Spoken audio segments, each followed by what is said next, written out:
The Suez Canal was not built by Egyptians. It was built using Egyptian forced labor, corvée labor, on a project designed by a French diplomat, financed by French and British capital, and from which Egypt received almost no revenue for nearly 90 years. When Nasser nationalized it in 1956, he was not taking someone else's property. He was taking back something that had been built with Egyptian lives on Egyptian land. That distinction is the most important context the Western press has consistently failed to provide. The Suez Canal connects the Mediterranean Sea to the Red Sea through 193 kilometers of Egyptian desert, the Sinai Peninsula to the east, the Egyptian mainland to the west. It has no locks. Unlike the Panama Canal, which uses a water staircase to cross an elevation difference, the Suez Canal is a sea-level channel.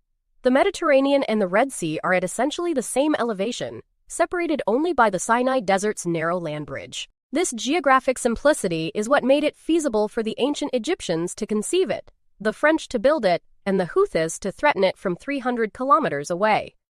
The canal's genius is its geography.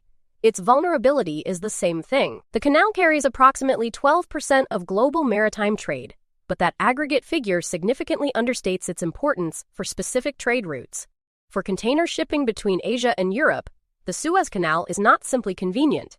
It is the route that makes current shipping economics possible. The alternative, the Cape of Good Hope route around Africa, adds approximately 10 to 14 days to a Europe-Asia voyage and increases fuel consumption by approximately 30% per volt voyage. During the Houthi crisis, when 60% of container traffic diverted to the Cape route, the cost of shipping a container from China to Europe approximately tripled. Every consumer product sold in Europe that comes from Asia carries the Suez Canal's efficiency embedded in its retail price. When the canal is threatened, those prices rise. The connection between a Yemeni missile and the price of a phone in Germany is real and direct. The Suez Canal Authority, which is the Egyptian government body that operates the canal, collected approximately $9.4 billion in toll revenue in fiscal year 2023, its highest in history. In the year following the Houthi attacks' peak diversion, revenue fell dramatically as 60% of container traffic chose the Cape route. The Egyptian government, which depends on canal revenue as one of its primary foreign currency earners, was facing a revenue crisis directly caused by a conflict it had no part in creating and limited means to resolve. Egypt's position: a country whose most important economic asset is being bypassed because of a war in a neighboring country, by attacks targeting a different conflict entirely. The Suez Canal's strategic geography makes it indispensable in normal times. It also makes every regional conflict somebody else's, Egypt's problem. Before we examine the full history of this extraordinary waterway, one date needs to be fixed in mind: 1869. On November 17, 1869, the Suez Canal officially opened, after 10 years of construction and a century of planning. At its opening ceremony, Empress Eugenie of France, Emperor Franz Joseph of Austria, and the Crown Prince of Prussia were among the guests. The Egyptian Khedive Ismail had spent so extravagantly on the celebration, building a new opera house in Cairo specifically for the occasion, that Egypt's debt became unmanageable, ultimately leading to British financial control and then military occupation. The canal that was supposed to make Egypt prosperous made it within 13 years a British colony. That is where the canal's modern political story begins. The modern Suez Canal is not the first canal to connect the Nile to the Red Sea. Ancient Egyptians were building water connections across the Sinai Isthmus as early as the reign of Pharaoh Senusret III, approximately 1850 BCE. The most significant ancient canal, built or restored by Pharaoh Necho II around 600 BCE and later completed by the Persian Emperor Darius I, connected the Nile's eastern branch to the Red Sea via a route further north than the modern canal. This ancient waterway was operational for centuries, fell into disuse, was rebuilt under the Roman and Byzantine empires, and was reopened by the Arab conqueror Ammar ibn al, as in 642 CE, who used it to ship Egyptian grain to feed the rapidly expanding Arabian Peninsula. The canal that feeds Europe's supply chains today was preceded by a canal that fed the Prophet Muhammad's Arabia. The Sinai has been a crossing point for 3,500 years. The modern Suez Canal was the project of Ferdinand de Lesseps, a French diplomat and entrepreneur who obtained the concession from Egypt's Khedive Said Pasha in 19,854 and spent the next 15 years making it happen.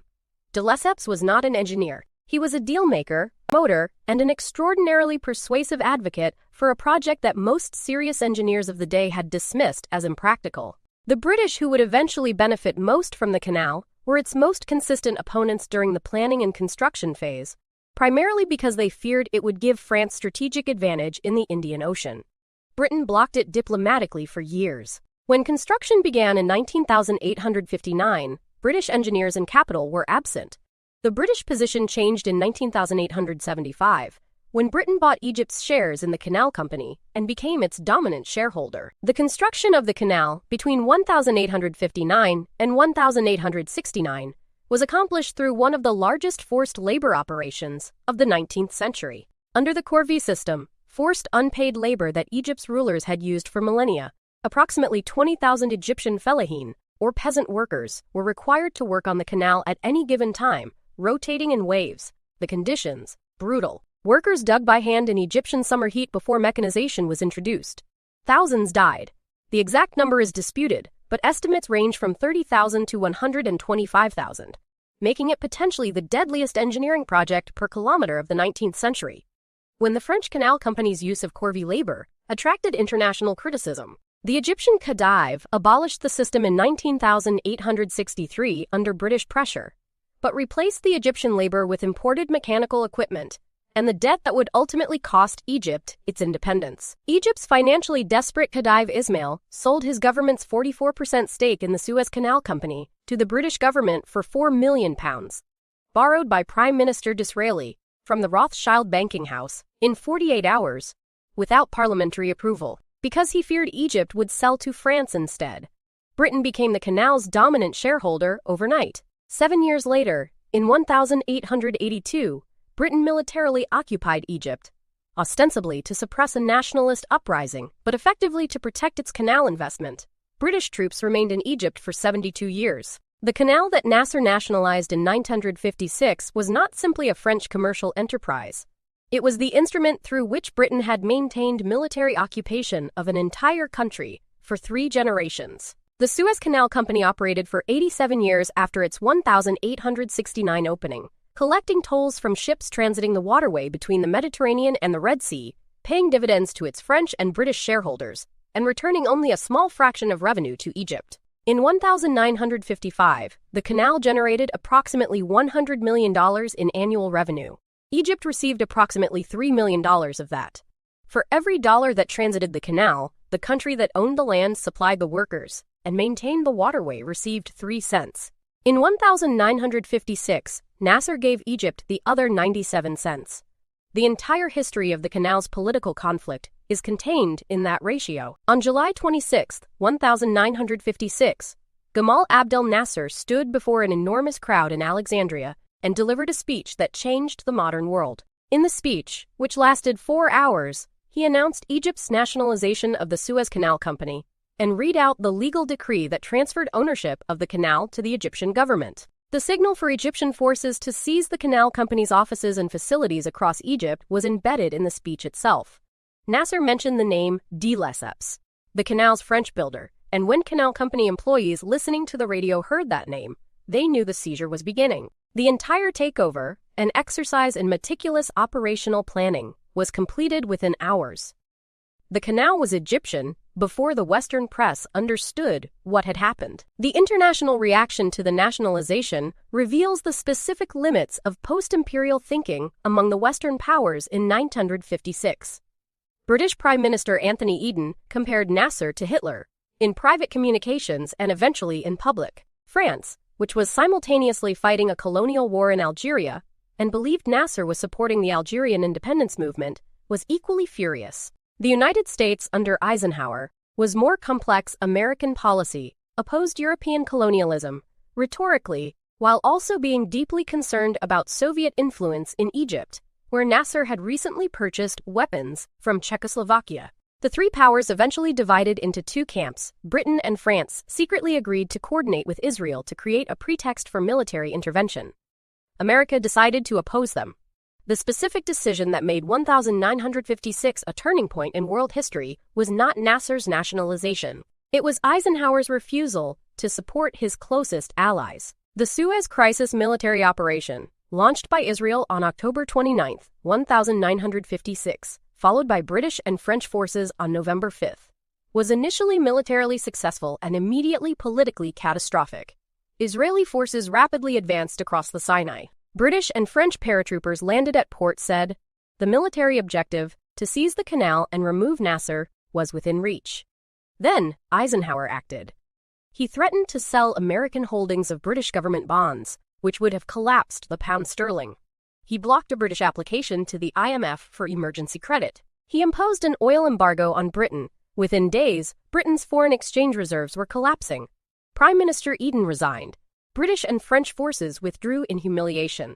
Nasser, who had lost the military battle, had won the political war. The age of European empire in the Middle East was over. Nasser's victory in the Suez Crisis made him the most popular and influential leader in the Arab world, and, across the developing world, the defining symbol of post-colonial national self-determination. In Egypt, the nationalization of the canal changed the country's economic relationship with the waterway permanently. Canal revenues went to Egypt. Those revenues financed the construction of the Aswan High Dam, Nasser's other great project. Built with Soviet assistance after the United States withdrew its offer to finance it following the arms deal with Czechoslovakia. The dam transformed Egyptian agriculture, provided electricity to millions, and regulated the Nile flood that had defined Egyptian civilization for 5,000 years. The canal paid for the dam. Nasser used one piece of infrastructure to build another. The canal was closed twice in its first century of Egyptian ownership, both times by war. First from 1956 to 1957, during the Suez Crisis, when Egypt blocked it by sinking 47 ships to prevent the British from using it. Then from 1967 to 1975, 8 full years, when it became the front line of the Arab-Israeli war, with Egyptian forces on the western bank and Israeli forces on the eastern bank. During those 8 years, 15 foreign cargo ships, caught in the canal when the war began, remained trapped in the Great Bitter Lake section of the canal. Their crews lived aboard for 8 years, formed their own miniature society, organized sports competitions, and issued their own postage stamps. They called themselves the Yellow Fleet, because the vessels had turned yellow from desert sand. 12 of the 15 eventually sailed out under their own power in 1975. On March 23, 2021, the container ship Ever Given, 400 meters long, 59 meters wide, one of the largest container vessels in the world, ran aground in the Suez Canal during a sandstorm that reduced visibility and generated powerful crosswinds. The ship, operated by Evergreen Marine Corporation, became wedged diagonally across the canal's width, its bow embedded in the eastern bank, its stern in the western bank. The canal completely blocked. Within 6 hours, 422 vessels were queuing at both ends. Within 24 hours, the global logistics industry was briefing governments and clients on supply chain impacts. Within 3 days, the price of shipping containers from Asia to Europe had risen 30%. The world's supply chains, which had been described as resilient, proved to be the most fragile version of themselves imaginable. One ship, one sandstorm, one canal. The response to the grounding demonstrated the limits of available solutions as clearly as the grounding itself demonstrated the canal's fragility. Initial attempts to free the ship using tugboats failed.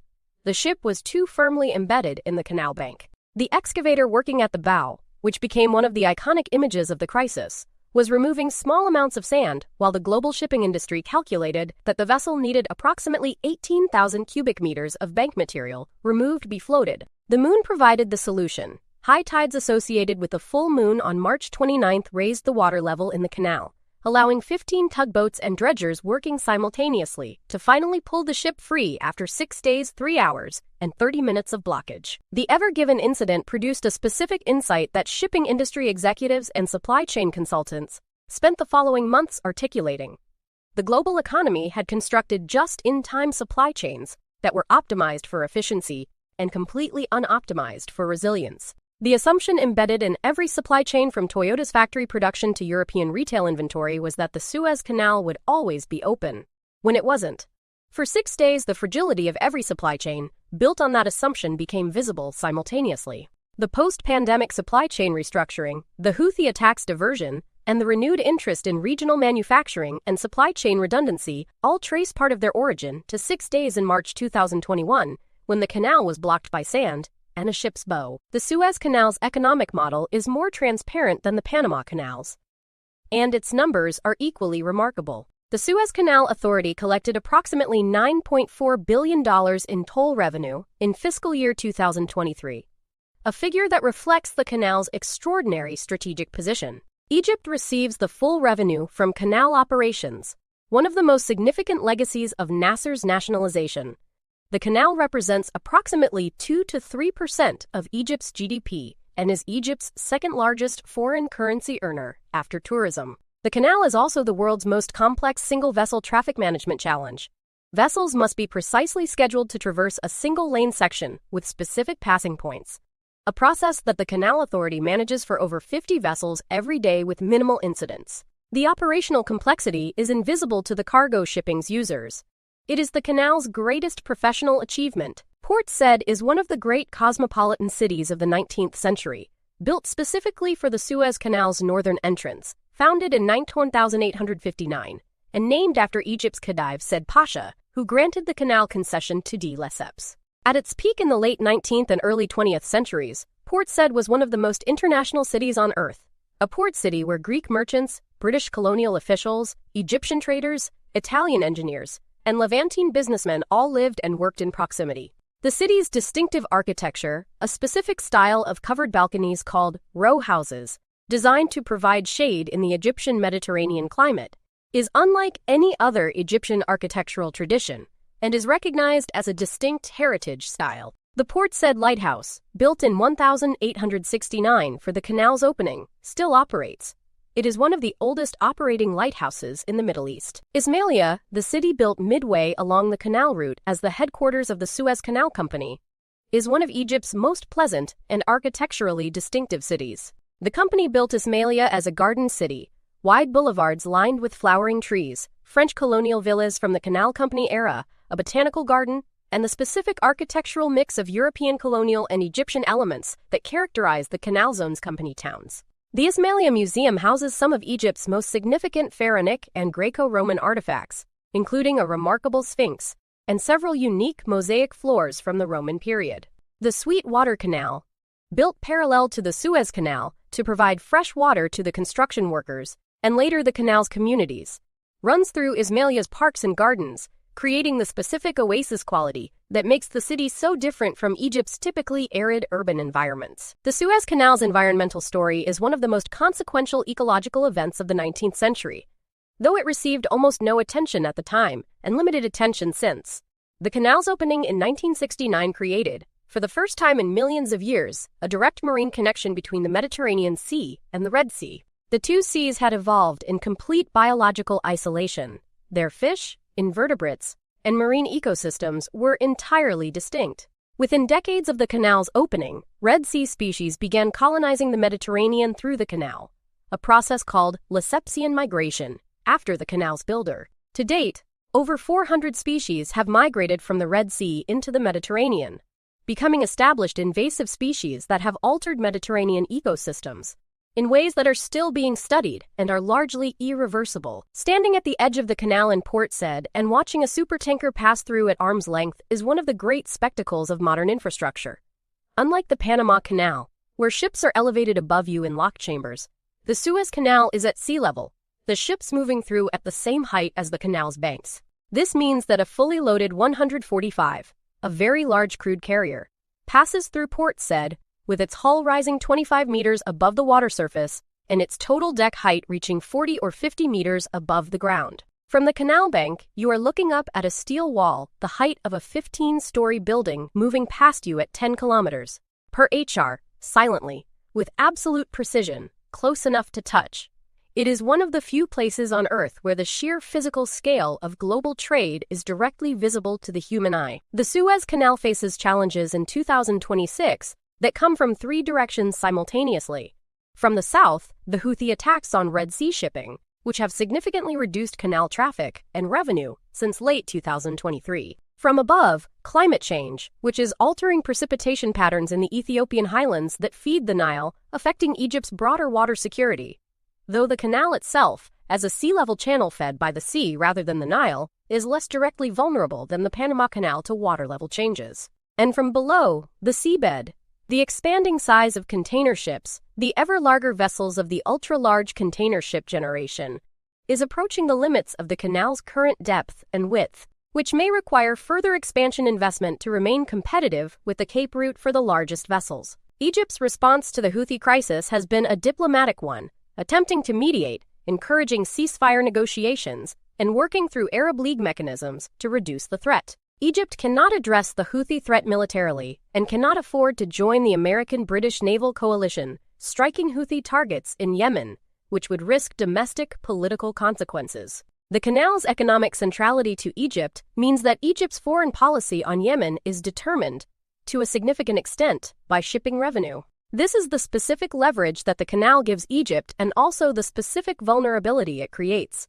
Egypt cannot afford to take positions on regional conflicts that might damage its canal revenues, which constrains its diplomatic independence in ways that are not always visible in the region's diplomatic coverage. The Maritime Choke Point series continues with Episode 4, the Strait of Malacca, the 30-kilometer-wide passage between Malaysia, Singapore, and Indonesia that carries approximately 1/4 of global trade and 90,000 vessels per year, making it the world's busiest international waterway. The Malacca Strait is also the center of China's most fundamental strategic anxiety, its so-called Malacca Dilemma, because approximately 80% of China's oil imports pass through this strait, which could be blockaded by the United States in a conflict scenario. The Malacca Strait is history encompasses 3,000 years of maritime trade, one of the most powerful empires of the medieval world, the Portuguese colonial seizure in 19,511, British colonial competition, and the piracy crisis of the early 2000s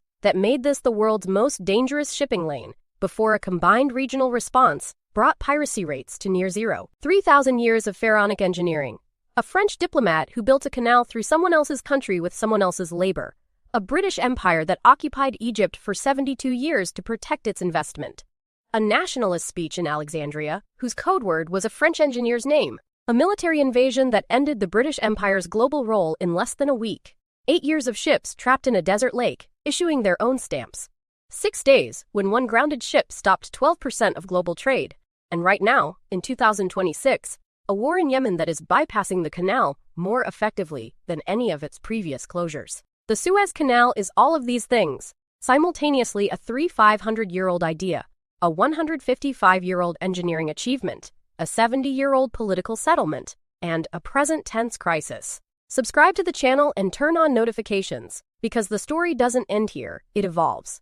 Episode 4 covers the Strait of Malacca, 30 kilometers wide, 90,000 vessels per year, and the source of China's deepest strategic anxiety about what America could do to its economy without firing a shot. The Choke Points series keeps moving.